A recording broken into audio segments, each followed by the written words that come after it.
உங்க எல்லாருக்கும் ஒரு சர்ப்ரைஸ். இங்க பாத்தீங்களா 2000 ஐ ஏதுப்பா 2000? இந்த 2000க்கு பின்னால ஒரு கதையே இருக்கு. இந்த விஷயம் தெரியாம நிறைய டைரக்டர்ல கதை கிடைக்கல அலைஞ்சிட்டு இருக்காங்க. சீனு வாயை மட்டும் சும்மா இரு. அண்ணா என்னால சர்ப்ரைஸ் தாங்க முடியல. எப்படி இந்த 2000 பணம் வந்துச்சு? நான் ரோட்ல பைக்ல போய்கிட்டு இருக்கும்போது திடீர்னு எனக்கு ஒரு போன் வந்தது. நானும் வண்டிய ஓட்டிக்கிட்டு செல்போன் எடுத்து அட்டன் பண்ணேன். பார்த்தா துபாயில இருந்து என் ஃப்ரெண்ட் ஹிமா மொய்தீன் ஹலோண்ணா. நானும் பதிலுக்கு ஹலோ அவ்வாரியும். உடனே டிராபிக் போலீஸ் ஃபைன்னுட்டா. என்னங்க இது? நீங்க ஹிமா மொய்தீனுக்கு அவ்வாரியும் கேட்டா ஹிமா மொய்தீன் ஃபைன்னு சொன்னா டிராபிக் போலீஸ் எதுக்கு ஃபைன் சொல்றாரு? போன் பேசிக்கிட்டு வண்டி ஓட்டுனதுக்கு ஃபைன்னு சொல்லிட்டாரு. அப்புறம் எனக்கு அவ்வளோ தெரியும் இவ்வளோ தெரியும். டிராபிக் போலீஸ் கேட்கற மாதிரி இல்ல. இத பாருங்க, இதுக்கு 3 நாள் ரிமாண்ட் இல்லன்னா 2000 ரூபாய். உங்களுக்கு எது வேணும்னாரு. எனக்கு 2000 தான் வேணும், வாங்கிட்டு வந்துட்டேன்.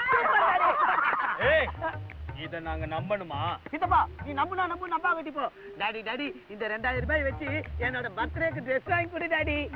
எப்படி இருந்தாலும் உன் பர்த்டே அன்னைக்கு ஃபுல்லா குடிச்சிட்டு இடுப்புல இருந்த கோமணம் அவுந்தது கூட தெரியாம குப்புற படுத்திருப்பேன். உனக்கு எதுக்குடா பர்த்டே ட்ரெஸ்?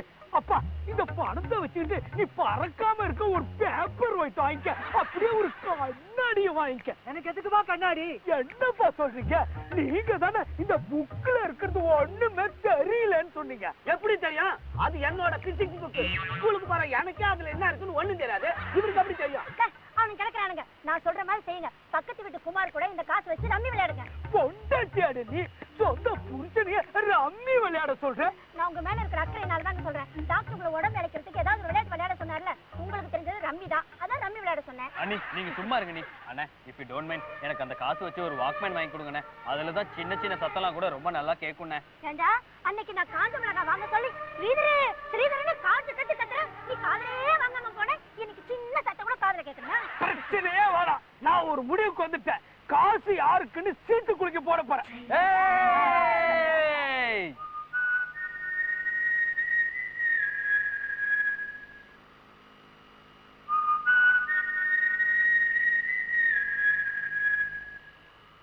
சீட்ல உள்ளத படிக்க போற.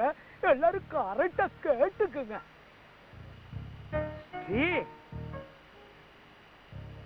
முனுசாமி.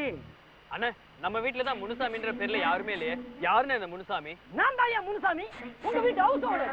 3 மாசமா வாடகை பாக்கி. இந்த லட்சத்துல என்னடா 2000 ரூபாய் பணத்தை எப்படி செலவு பண்ணி சீட்டு குலுக்க பாக்குறீங்க? எங்கடா 2000? நான் வரேன்டா. சீட் பட்டியா? நான் உனக்கு ஒரு கதை சொல்லட்டா? போயா எப்ப பார்த்தாலும்